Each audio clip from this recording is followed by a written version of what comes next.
Travis estaba apoyado en el armario del mainframe, como si fuera la barra de un bar barato, mientras abría una lata tibia de bebida energética.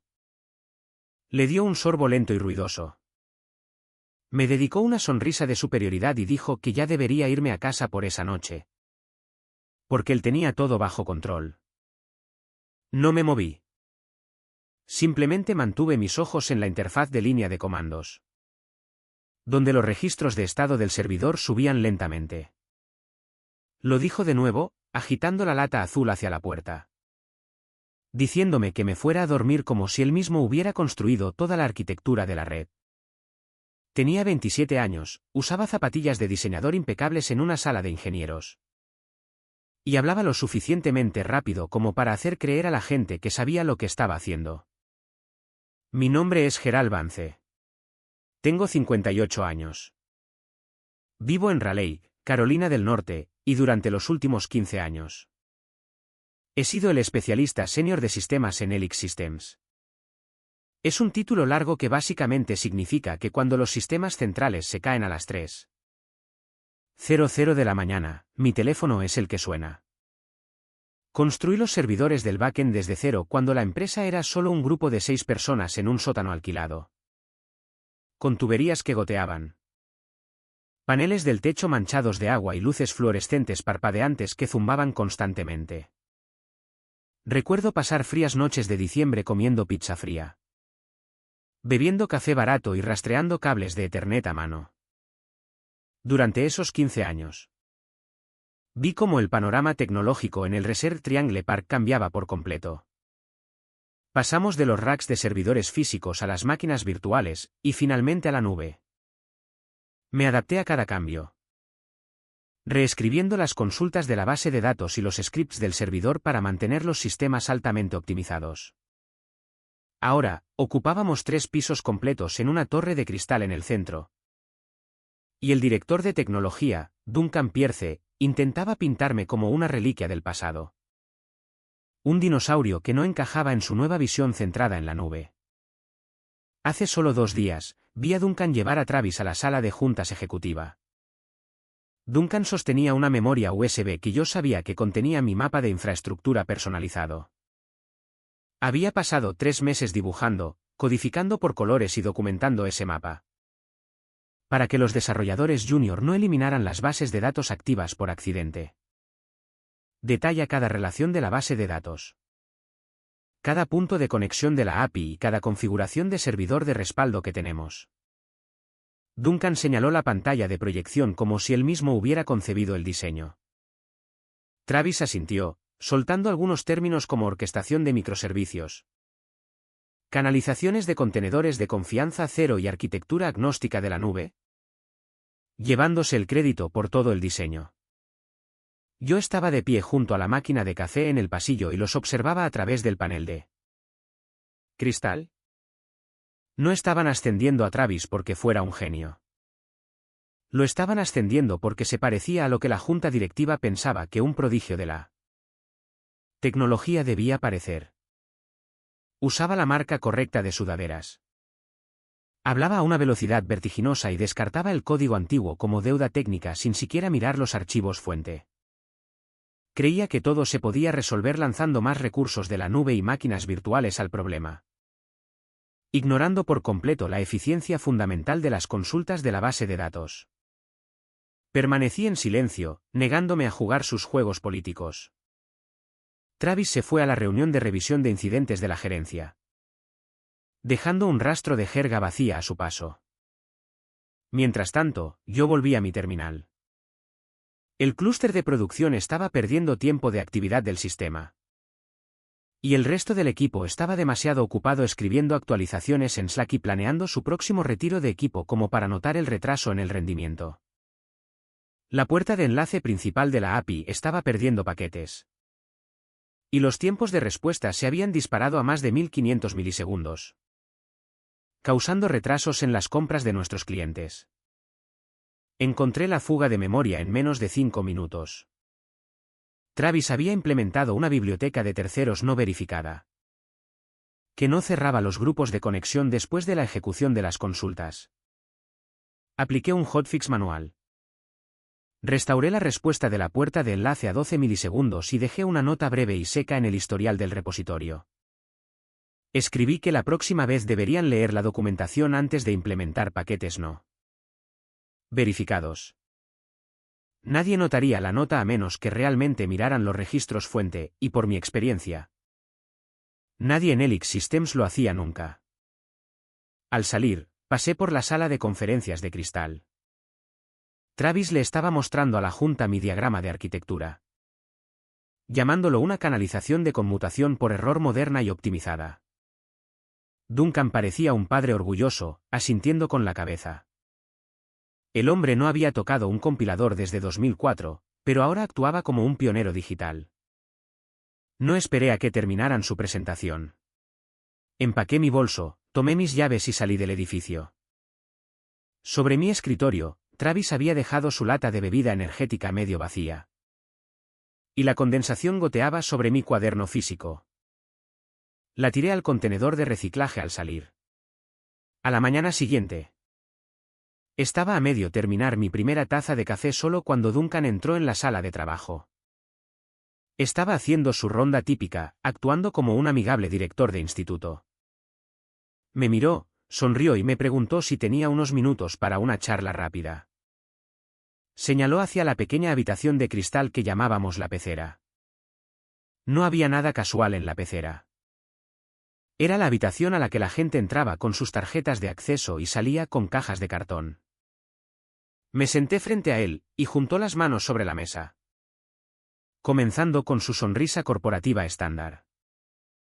Me dijo que mi trabajo durante la última década había sido sólido como una roca. Hizo una pausa, dejando que la palabra calara.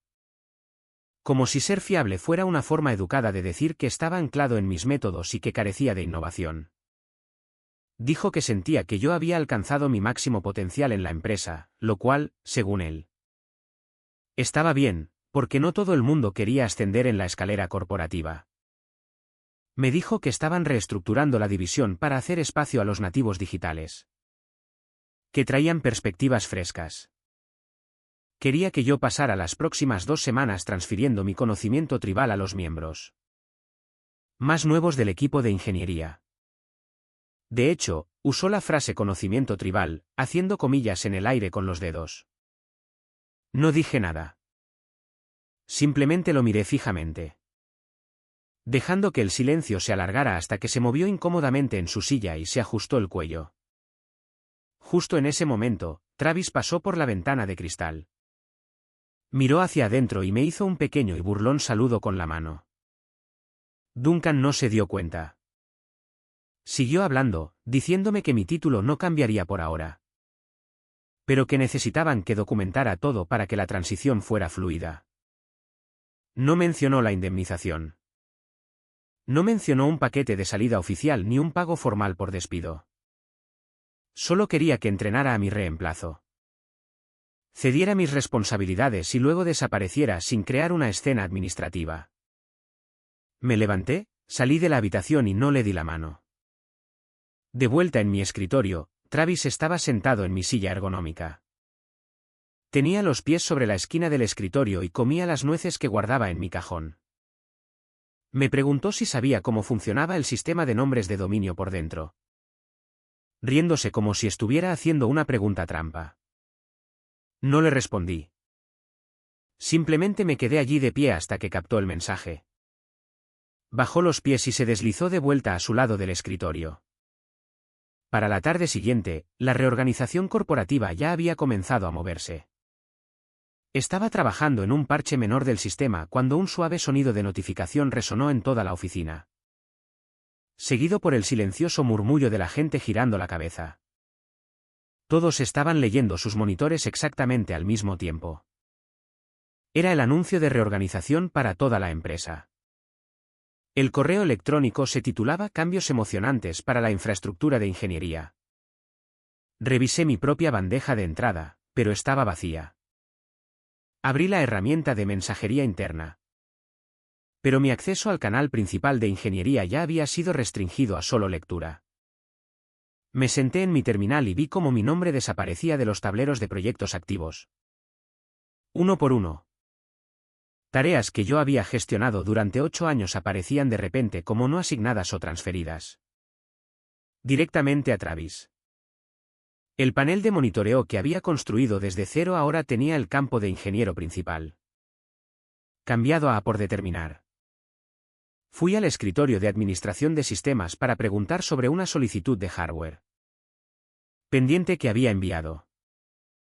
El administrador de sistemas miró su monitor, luego me miró con una expresión nerviosa. Dijo que Travis se encargaría de todas las solicitudes de arquitectura de backend a partir de ahora.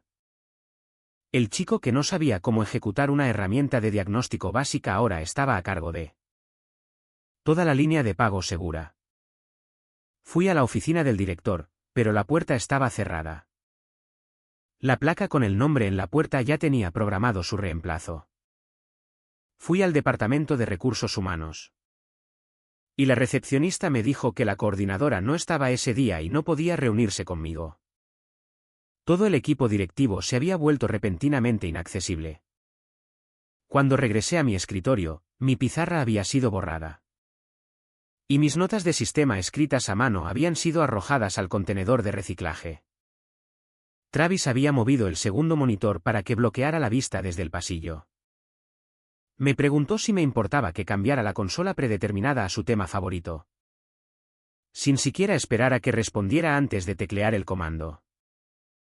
No dije ni una palabra. Me senté y lo observé luchar para obtener los archivos de registro del servidor antiguo. Me preguntó qué comando usaba yo para recuperar los archivos de caché desde la unidad de almacenamiento. No respondí. Lo vi cometer una serie de errores de sintaxis en la terminal, demostrando que apenas sabía cómo navegar por un sistema de archivos estándar.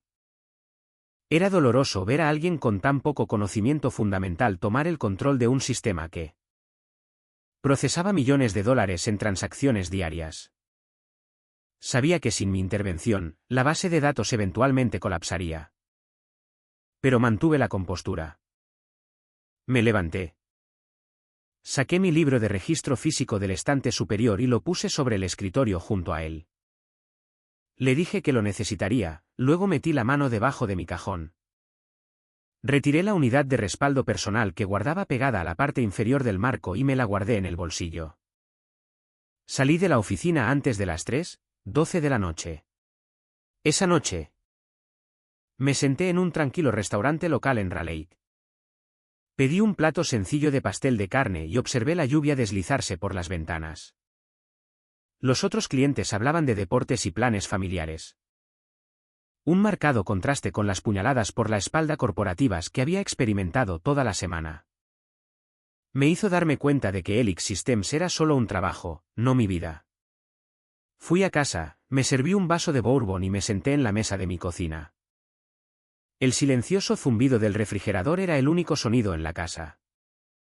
Abrí mi ordenador personal y accedí a un directorio local que había creado meses atrás. Cuando el cambio en la dirección comenzó, llamé a la carpeta Alarca. Sabía que cuando la dirección finalmente hiciera su movimiento, necesitaría una bóveda segura de documentación para protegerme. El primer archivo que guardé allí fue un correo electrónico de Duncan del trimestre anterior. Le había reenviado a la Junta un importante parche de optimización del sistema que yo había escrito, añadiendo una nota que afirmaba que él personalmente había resuelto el cuello de botella en las transacciones. Guardé el correo electrónico, la diferencia de código y la marca de tiempo del servidor. Luego, recuperé los registros de chat donde Travis me había preguntado repetidamente que le explicara cómo funcionaba el balanceo de carga básico. En un mensaje, había escrito que no entendía por qué usábamos praxis inversos y preguntaba si no podíamos simplemente apuntar el DNS directamente al servidor de aplicaciones. Capturé la pantalla, los metadatos y la fecha. A continuación, descargué los registros de implementación del sistema del servidor principal. Mostraban cientos de entradas bajo mi inicio de sesión personal, demostrando que cada recuperación importante del sistema en los últimos 3 años había sido ejecutada por mí. Mientras Duncan y Travis presentaban diapositivas a los inversores, Finalmente, abrí mi archivador en casa y saqué mi contrato de trabajo original de hace 15 años. Era un documento físico, firmado con tinta azul cuando Helix Systems todavía operaba desde un pequeño almacén. Fui a la página 3. La cláusula 14 era clara. Cualquier rescisión de contrato debía ser notificada por escrito en un plazo de 72 horas. O de lo contrario, los términos de la indemnización por despido pasarían a ser, automáticamente, un pago equivalente al salario de 12 meses completos. Comprobé las fechas. Ya era el día 5 desde que Duncan me había dicho en la pecera que estaba siendo apartado. No había recibido ninguna notificación de despido por escrito, ni un correo electrónico, ni ningún papel de salida formal. Estaban tratando mi salida como una renuncia voluntaria, esperando que simplemente me marchara por orgullo y frustración. Pero habían cometido un error administrativo significativo. Cerré la carpeta, apagué mi ordenador y decidí esperar. En el día 6, el silencio en la oficina era casi absoluto. Nadie me hablaba, y mis correos electrónicos a recursos humanos seguían sin respuesta. Me senté en mi escritorio. Completé las tareas de mantenimiento del sistema restantes y registré cada interacción. Era esencialmente un fantasma en la oficina. Sentado en una silla pero invisible para los colegas con los que había trabajado durante años. A las 2 de la tarde, mi teléfono sonó desde un número no identificado. Era la directora de recursos humanos. Su voz era tensa, llena de la alegría ensayada que las empresas usan durante los despidos. Se disculpó por el retraso, alegando que había habido un error administrativo con mis documentos de transición. Dijo que tendrían el paquete oficial listo para mí pronto. Le pregunté directamente si estaba declarando que yo estaba oficialmente despedido. Hubo una larga pausa en la línea. Dijo que no usaría esa palabra todavía, pero que tendrían todo por escrito en breve. Colgué el teléfono. No esperé su paquete. Llamé a Bruce Dalton, un abogado laboralista en Durham que tenía reputación de tratar con disputas contractuales corporativas. Conduje a su oficina esa misma tarde. Su oficina estaba en un antiguo edificio de ladrillo en el centro, lleno del aroma a papel viejo y libros encuadernados en cuero. Su asistente me trajo una taza de té caliente mientras esperaba. Bruce rondaba los 60 años. Se sentaba detrás de un escritorio lleno de informes legales y hablaba con una voz lenta, tranquila y grave que instantáneamente me hizo sentir a gusto. Me dijo que le enviara el contrato y cada registro, correo electrónico y captura de pantalla que había reunido. Me dijo que no editara los archivos, que simplemente volcara los datos brutos en su servidor seguro. Había representado a docenas de veteranos de la tecnología en el área de Raleigh que habían sido expulsados por contrataciones más jóvenes y baratas. Y sabía exactamente cómo operaban estas empresas. Pasé la siguiente hora subiendo el contenido de mi carpeta a Arca. 2 horas después, Bruce me devolvió la llamada. Me dijo que Helix Systems ya había incumplido el plazo de 72 horas de notificación por escrito de la cláusula 14. Pero que había encontrado algo mucho más importante. Explicó que Carolina del Norte había modificado recientemente sus estatutos laborales en relación con los pactos restrictivos. Según la ley actualizada, si un empleador no entrega la contraprestación de la indemnización acordada contractualmente dentro de los 7 días naturales siguientes al despido, cualquier acuerdo de no competencia asociado con ese empleo queda nulo y sin efecto. Le pregunté si estaba seguro del plazo. Me dijo que estaba seguro, y que según sus cálculos, la empresa llegaría al día 8 mañana. Me dijo que fuera a trabajar, mantuviera la boca cerrada y no dijera nada sobre el estatuto. Dijo que dejara que enviaran el paquete de indemnización cuando finalmente lo hicieran. Y que se lo reenviara en el momento en que llegara. Dijo que una vez que incumplieran el plazo, el acuerdo de no competencia desaparecería. Y yo sería libre de construir lo que quisiera. Al día siguiente, llegué a la oficina a mi hora habitual. Travis seguía luchando con la migración de la base de datos antigua. preguntándome cómo configurar los parámetros de replicación. Le di los comandos correctos porque todavía era un empleado y no iba a darles una razón para afirmar que había abandonado mis deberes. Registré la hora, la pregunta y mi respuesta. A las 4:42 de la tarde del día 8, el correo electrónico finalmente llegó de Recursos Humanos.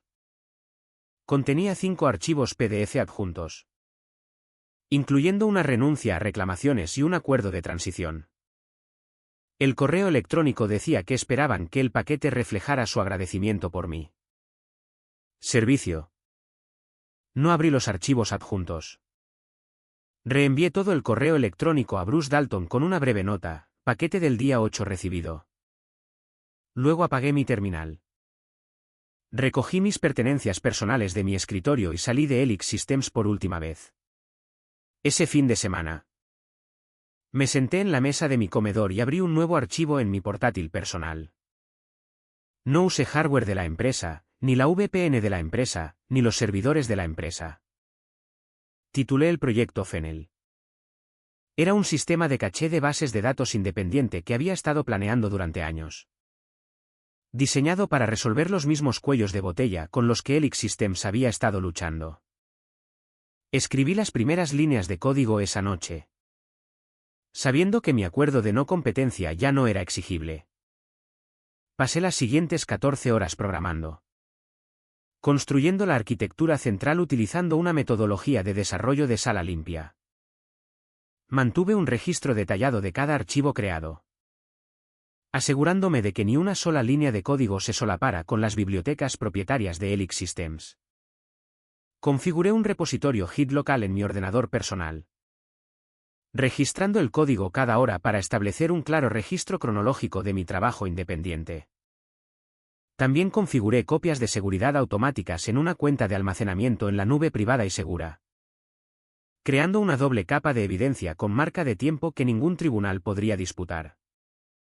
Me aseguré de implementar un lenguaje de programación completamente diferente, escribiendo todo el sistema en Rust para garantizar la seguridad de la memoria y una alta concurrencia. Mientras que Helix Systems dependía de un anticuado backend en C++ que era propenso a fallos de segmentación y desbordamientos de buffer. En 3 semanas, el proyecto Fennel avanzaba más rápido de lo que había previsto. Había construido un prototipo funcional en la mesa de mi comedor, trabajando hasta altas horas de la noche. Era limpio, ligero y no dependía de ningún código propietario de Helix Systems. Había mantenido mis registros de desarrollo meticulosamente separados, utilizando commits con marca de tiempo en un repositorio público alojado bajo mi cuenta personal, pagado con mi propia tarjeta de crédito. Le había mostrado el prototipo a un antiguo colega, quien se lo pasó a un analista de Covenant Ventures, un grupo de inversión en etapas iniciales. Se pusieron en contacto conmigo, pidiendo una demostración técnica. Mientras me preparaba para la presentación, recibí una carta certificada por correo. Era un sobremanila grueso de Helix Systems. La carta era una demanda formal de cese y desistimiento. Me acusaban de incumplir mi acuerdo de no competencia y de apropiación indebida de secretos comerciales para construir el proyecto Fennel. Afirmaban que la propiedad intelectual les pertenecía porque yo había concebido la arquitectura, mientras aún estaba empleado. Llamé a Bruce Dalton inmediatamente. Me dijo que mantuviera la calma, explicando que esta era una táctica de intimidación corporativa estándar. Me dijo que estaban tratando de asustarme para que firmara un acuerdo que les entregaría el código. 2 días después, Bruce envió nuestra respuesta. Era una carta legal precisa, de 3 páginas, que citaba la ley de salarios y horas de Carolina del Norte y los precedentes laborales estatales específicos. Adjuntó los registros del sistema que probaban que mis commits de código se realizaron después de mí. Despido y desde mi dirección IP personal. Terminó la carta afirmando que Helix Systems no había entregado la contraprestación de la indemnización dentro del plazo legal de 7 días, invalidando así el acuerdo de no competencia según la ley estatal. Puso en copia a toda la junta directiva de Helix Systems. Durante una semana, hubo silencio. Luego, Un colega que todavía estaba en Helix me envió una captura de pantalla de sus comunicaciones internas. El equipo de desarrollo estaba en caos. Travis había intentado implementar una actualización importante en los servidores de producción. Pero como no entendía las estructuras de dependencia, el sistema se había caído durante 6 horas. Habían perdido a 2 de sus mayores clientes de logística durante la interrupción, lo que les costó un estimado de $250,000 en ingresos inmediatos. Los inversores exigían respuestas, y Duncan se esforzaba por echar la culpa a otros. Había intentado culpar al proveedor de hardware, pero los registros del sistema mostraban que fue un error de configuración. De hecho, Duncan intentó llamar a mi teléfono personal 4 veces durante la interrupción, pero lo dejé ir al buzón de voz. Ya no era su línea de soporte 24 horas. A la mañana siguiente, un agente judicial llamó a mi puerta y me entregó una citación. Helix Systems había presentado una demanda oficial en el tribunal estatal, alegando incumplimiento de contrato y robo de secretos comerciales. Solicitaban una orden judicial para impedirme presentar mi proyecto a Covenant Ventures. Me reuní con Bruce Dalton en su oficina. Miró la demanda, sonrió y dijo que Duncan se estaba desesperando. Explicó que un oponente desesperado es propenso a cometer errores críticos.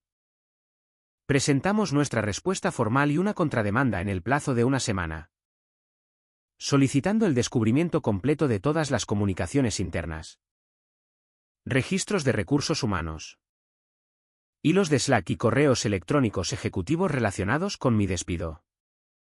Quería que sus propios registros mostraran exactamente lo que habían hecho. Sabía que sus canales internos de Slack contendrían conversaciones entre Duncan y Travis, así como con el equipo de recursos humanos, donde discutían abiertamente su plan para forzar mi salida sin pagar la indemnización. Bruce me dijo que, según las reglas de procedimiento civil, estaban legalmente obligados a presentar estos registros, y cualquier intento de eliminarlos o alterarlos constituiría destrucción de pruebas, lo que acarrearía graves sanciones. Mientras comenzaban los procedimientos legales, me reuní con los socios de Covenant Ventures. Discutimos la hoja de términos de la ronda de financiación inicial, centrándonos en las cláusulas de propiedad intelectual para asegurarnos de que estuvieran protegidos. Les mostré el prototipo funcional del proyecto Fennel y les expliqué el litigio pendiente. No oculté la demanda. Les mostré nuestra respuesta legal y la documentación que habíamos reunido. El socio principal miró el código. Miró los términos del contrato y me dijo que estaban impresionados por el diseño y la preparación legal. Me ofrecieron $500,000 en financiación inicial en el acto, afirmando que estaban dispuestos a esperar a que se resolviera el litigio antes de finalizar el acuerdo. Creían en la tecnología y veían que nuestra defensa legal era sólida como una roca. La deposición se programó para un martes por la mañana en una sala de conferencias en la oficina de Bruce Dalton en Durham. La sala era fría. La mesa cubierta de gruesos archivadores que contenían los documentos del descubrimiento que habíamos obligado a Helix Systems a presentar. Duncan Pierce se sentó frente a mí, flanqueado por 2 abogados corporativos y la directora de recursos humanos. Duncan vestía un traje azul oscuro, pero no tenía su habitual sonrisa de sala de juntas. Parecía cansado, con los ojos inyectados en sangre mientras miraba su bloc de notas legal. El abogado corporativo principal comenzó el interrogatorio, centrándose en mi historial laboral, mi acceso a los servidores propietarios de Helix Systems y el cronograma de desarrollo del proyecto Fennel. Respondí a sus preguntas con calma, manteniendo mis respuestas cortas y factuales, tal como Bruce me había instruido durante nuestras sesiones de preparación. El abogado me preguntó si admitía que cualquier arquitectura de software que diseñé durante mi tiempo en Helix pertenecía a la empresa. Le dije que sí, pero que el proyecto Fennel fue construido enteramente después de que mi empleo hubiera terminado. El abogado sonrió con suficiencia, afirmando que mi fecha de despido era un tema de debate, ya que yo había permanecido en la oficina ayudando al equipo. Bruce Dalton se inclinó hacia adelante. Golpeó la mesa con su bolígrafo y preguntó si al consejero le gustaría verificar el cronograma exacto del despido. El abogado corporativo comenzó a revolver sus papeles, afirmando que tenían documentación interna que mostraba que mi transición estaba en curso. Bruce metió la mano en un archivador azul, sacó un documento y lo deslizó sobre la mesa. Lo identificó como el anexo 17. Un hilo de correos electrónicos de la base de datos de recursos humanos de Helix Systems. Con fecha del 5º día hábil después de mi despido verbal. En el correo electrónico, la coordinadora de recursos humanos declaraba explícitamente que estaban reteniendo mi documentación de indemnización hasta que Duncan confirmara la fecha final de salida. Duncan se removió en su asiento, con la mandíbula tensa. Bruce luego deslizó otro documento sobre la mesa, identificándolo como el anexo 18. Era una impresión de un mensaje interno de Slack enviado por Duncan a la directora de recursos humanos esa misma mañana. El mensaje decía: retengamos el paquete de indemnización unos días para asegurarnos de tener una ventaja en caso de que intente llevarse los mapas del sistema. La sala quedó en completo silencio. El abogado corporativo contrario se quedó mirando la captura de pantalla, su rostro se puso pálido. Se giró y miró a Duncan, que estaba mirando sus manos, con los dedos entrelazados. Bruce Dalton no levantó la voz. Citó la sección 95-25.7 de los Estatutos Generales de Carolina del Norte, explicando que al retener deliberadamente el paquete de indemnización más allá del límite legal de 7 días para obtener una ventaja corporativa, Helix Systems había cometido un incumplimiento material del acuerdo de empleo, lo que hacía que los pactos restrictivos, incluido el de no competencia, fueran completamente inaplicables. El abogado corporativo principal se quedó mirando el documento durante otros 30 segundos. Lentamente, giró la cabeza hacia Duncan, su rostro lleno de una repentina comprensión, y preguntó: ¿cuándo exactamente lo despediste? Duncan no respondió. Simplemente se quedó allí, congelado. El abogado corporativo se levantó y solicitó un receso de 20 minutos. Salieron apresuradamente de la habitación, dejando a Duncan atrás por un momento antes de que se levantara y lo siguiera por el pasillo. 15 minutos después, el abogado principal regresó solo. Se sentó, se aclaró la garganta y declaró que Helix Systems deseaba proponer un desistimiento voluntario de la demanda con perjuicio. Bruce Dalton asintió, aceptó los términos y comenzamos a guardar nuestros archivos. A la mañana siguiente, el desistimiento se presentó en el tribunal. Helix Systems nunca podría demandarme de nuevo. En una semana. Los detalles filtrados de la deposición comenzaron a circular en la comunidad tecnológica local. La noticia de que el director de tecnología había violado intencionadamente las leyes laborales estatales para retener la indemnización de un empleado se extendió rápidamente. Dos importantes publicaciones del sector se hicieron eco de la historia, y el valor de las acciones de la empresa cayó significativamente. La junta directiva celebró una reunión de emergencia, y para el viernes por la tarde, Duncan Pierce había renunciado a su cargo. Recibí un mensaje de texto de un antiguo colega mostrando una foto de la placa con el nombre de Duncan siendo retirada de la puerta. El proyecto Fennel se lanzó 2 meses después. Nos mudamos a una nueva oficina en el centro de Raleigh, con grandes ventanales y mucha luz natural.